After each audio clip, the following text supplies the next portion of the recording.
तवी कांग्रेस ना कांग्रेस पल अबनी ना अकोई तंगाई Fadna ngang nahan akoi kasu yumpham yaudaba basis leitaba documentary evidence leibasu nataba haukiba elections data congress party na kanagumba community amaga understanding agreement ama taunara me haina yamna daita leiba chief minister amagumbana अखोई सुमायना kani हाइबसी अखोई आशा तौदिएबा मसागी मथौ तौदना लेपाक अमा ngaप तारगति अदुगिसु लुसिंबा मा ओइबा तारगति यामना इरेस्पोंसिबल ओइबा सिगुंबा वंगाम संगाचे मदु लैरे हारगदि कनागुंबा community अमगा तोंगानबा शासन separate administration पीगनी हाइना हनकी हौखिबा पार्लियामेंट की इलेक्शन का मरी लेना चुक्ति तौनरमे तारगदी वेयर इज द डॉक्यूमेंट पुथोरना डॉक्यूमेंट लेतबा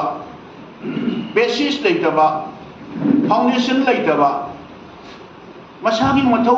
लॉ एंड ऑर्डर क्रमाई तौन नाकनी मणिपुर शांति कमायना हंजल हलकनी क्रमायना लेमिनाइबा कोई पुनमक्सिंगसे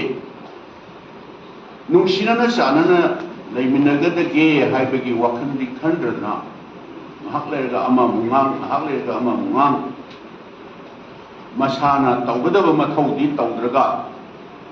हाइरगा कांग्रेस ने तौरंबनी हाइना तौबोबदी कांग्रेस ने तौरमी बुंगातनी मणिपुर दा लेरिबा पुनमक इंफ्रास्ट्रक्चर खंगदे ऑल इंस्टीट्यूशन मयाम जिगे एजुकेशन की ओरो अप टू यूनिवर्सिटी भावा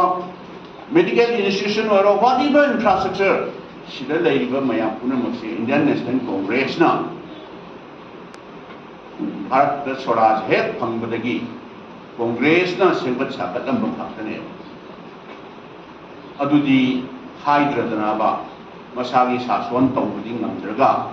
कांग्रेस ना हंदकी इलेक्शन हंदक तौखिबे इलेक्शन दो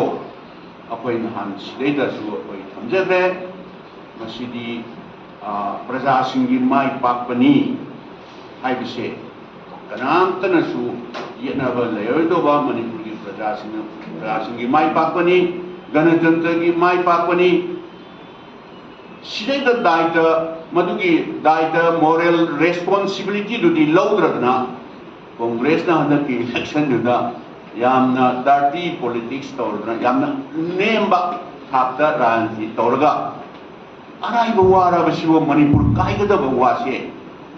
सेपरेट एडमिनिस्ट्रेशन पीबगी सुक्ति एग्रीमेंट यानरमे हाइबसे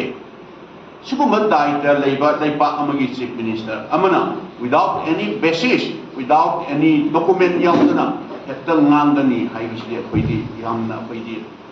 ngapna thoyeba मधु लेरमगदी मणिपुर की प्रजा से पुथोपिरोना पुथोरो करियुंबा कोई पार्टी ने मधु लैन सेरोइबा कोइना पार्टी ना हाई कमांड दी हौतार गसु और अकोई पीसीसी लेवल द होइतार से मधु मुतोम तादी अकोई मधुदगी अकोई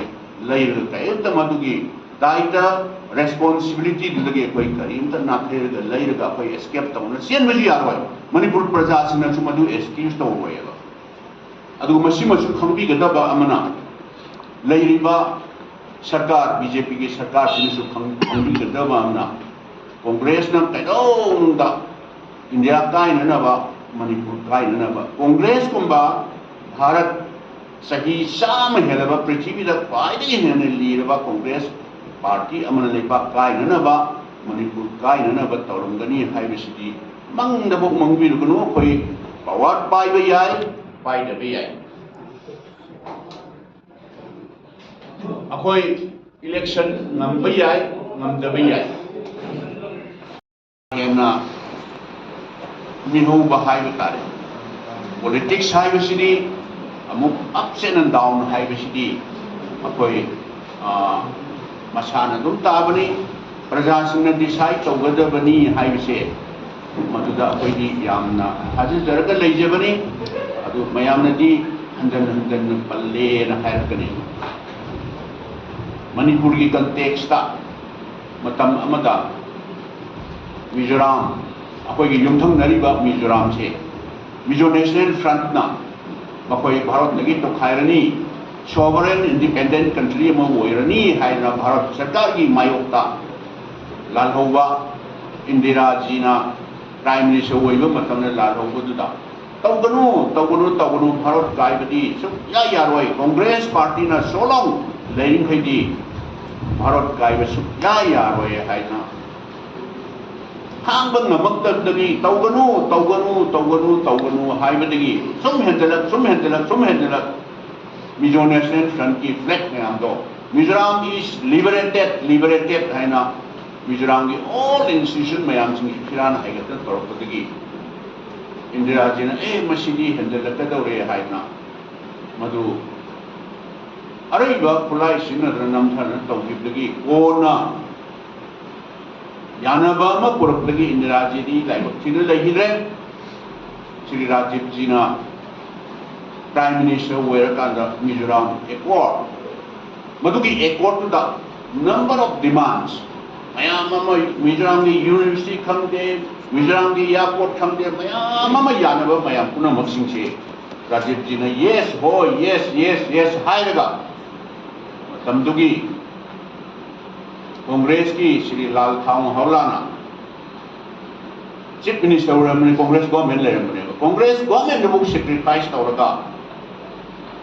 मतमदुगी Laldenga Mizo national front की लालहौबगी मकोक्तो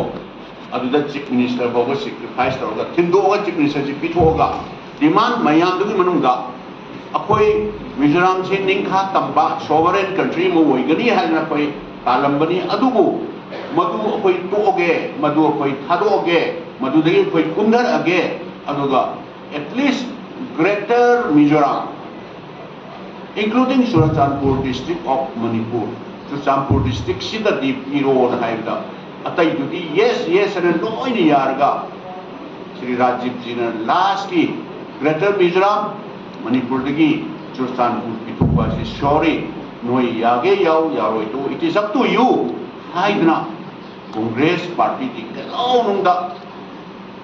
Bharat ki apunba integrity kain na ba Manipur kain na ba करीगुम्बदा तौबीबा लेते मतुंगदसु तौरोय हाइबसे पालिबे सरकार सिना बीजेपी ना मसी थाजबिगदबनी अदुगा मणिपुर की प्रजा सिंदा मसागी ड्यूटी तौद्रदना हुजिक यामना मणिपुर से करी फिवम द लाकदोइनो हाइबसी मसीगी तनिक तौद्रा लेरिंगै तंजा से दा मसागी मथौ तौबियो ओइदबा प्रोपोगंडा तौद्र मतम माहन बिगनु हाइबो वाफम से मसी कोई सिंदुक्सरी अदुगा हुजिक लैरिबा जिरिबांदा कोई मतम साना सेक्शन थौरांग हाइदारे एक तहुदना इलेक्शन दगी हौरबने मसी इलेक्शन मतम हदक इलेक्शन दुदगी हौरबने मतम साना इंटेलिजेंस करी मधुगी आउटपुट करी लई हाइबसे तमचाना पाउ लौरगा एडिशनल फोर्स थाजलगा मसी कंट्रोल तौनबा तौबगी महुत्ता हंदकी हौख्रबा इलेक्शन दैदा मधुदैदा पल्लगा लईबसे मसी यामना लाइब थीबनी इसागी इथौ हाइबा तारे मसी दायित्व लौना तौबियु हाइबा वापुं खरसी थमजरगा मखा ताबा अवाद मैम प्रेसिडेंट करीबा अवाद सप्लीमेंट्री क्लैरिफिकेशन वाफम